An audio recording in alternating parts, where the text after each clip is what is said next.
Thank you so much, ladies and gentlemen from the media. Asante sana, thank you for making time. And without further ado, my name is Mr. President, and I'm here to give my manifesto of what we are going to do once we get in government. I have a few jokes lined up for you. I'm a joker. I'm not qualified to be a president, so don't mind. The first joke is about land. Oh, this is going to be really funny. When you think about land in this country, you find some people don't have land. Every day we toil hard so that you can afford somewhere to build, somewhere you can bring up your children. But you see, on the other hand, you find we have people who have huge tracts of land. When you're in Kamakis, uko kwao. You go all the way to Ruai, uko kwao. Jiro, uko kwao. Mweki, uko kwao. And we ask ourselves, what could be the punchline of this joke? I have the punchline. What if we sold this land, subdivided, sold at a standard price to Kenyans to be able to get money, and we pay for our loans? I know, a good joke. Huge tracts of land. Another joke about our leaders. CAS without portfolio.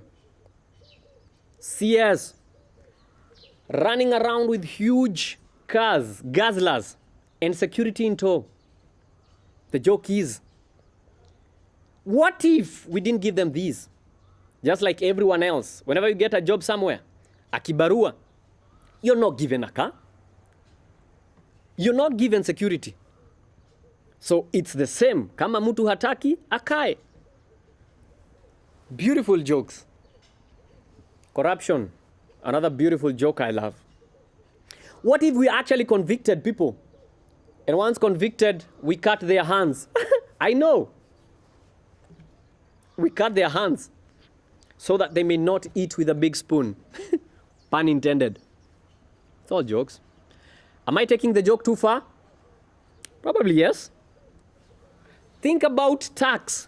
Whenever you start a business in this country, especially as a young person, every day you have people knocking on your door. They want different types of taxes. What if we didn't hate our people so much? What a joke that would be. And the same tax, people use it to buy more land and hide it in the real estate. The prices keep skyrocketing, and the man who is toiling to be able to afford somewhere for the kids and for his family, just in case he dies, because we have 1,000 ways to die in this country. For young men, he can leave something for the family. Not possible. What if we invested in our education? Today, if I take my kid to a high school, a university, government sponsored, it's easy, it's affordable. But think about ECD. Let's think about primary schools. We cannot be able to afford primary schools unless you take them to a government school. It's going to be hard for you because academies have become expensive. But my government is willing to take this joke too far to make ECD primary affordable. Think of health. We have structures, but we have no medicine. Every day, we have graft issues of people in the medicine industry stealing left, right, and center to buy more houses and estates to enrich themselves so that they have even a wider mweki, a wider kamakis for their sons and daughters. But one to youth there, we're just laughing at you because it's funny. Health. A wise man once said, we are one sickness away from poverty. After working so hard, paying taxes, so many of them, you get a little money, take your kids to a private school, you persevere the taxes in this country, and then once you get what, it's such a joke. It's such a joke. And all these are meant to know that all these jokes are possible. If at all taking a whole country, from a governor who was elected is possible. Just a signature here, a little threatening there, and it's done. Then every joke is possible. Every joke is laughable. I have a joke, because honestly, I'm not qualified. I don't even have a degree. But hey, I think I have good jokes. I think I'm done. Any question? Oh, I've taken the joke too far.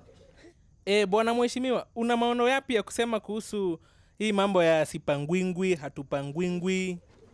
Thank you so much for that question. Let's say for the longest time, we've been pangwingwi. For the longest time. We say it through our mouth, but in our hearts we know we are pangwingwi. And no wonder we as Mr. Presidents, we are organizing ourselves so that whoever gets it, sisi wote tuko pale ndani. And no wonder I'm running independent, because those other people, what they are doing is once they get into power, they'll have a long list of huyu aingie hapa, alianguka nomination aingie pale. But when I go as an independent, I have no one to bother me other than these people who are pangwingwi. So no matter what you do, every one of us is pangwingwi. Because why? The milk you're drinking might have come from a place of pangwingwi. The insurance you're taking might have come from a place of pangwingwi. And they are building on more estates, so you'll never get land. The fuel you're using, whenever the petrol goes up, it's from pangwingwi. We are all pangwingwi in one way or the other. Whatever electricity you are using, you might be pangwingwi. So we might say we are not pangwingwi, but honestly speaking, I remember a time when farmers decided we can sell our milk.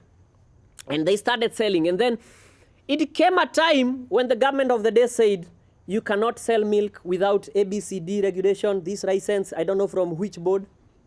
But there was a company somewhere who are pangwingwi people. They were pangwingwi, you guys. They were selling. Tells you we are forever pangwingwi. Unless we pangwingwi ourselves, we'll be forever pangwingwi. Ladies and gentlemen, I think I'll stop the joke there. I don't want to become the butt of all jokes, and say thank you so much for making time, for coming to our briefing. And we'll get in touch when we have more briefings. Thank you so much. Call me Mr. President. See you next time for more jokes. Ha ha ha ha ha.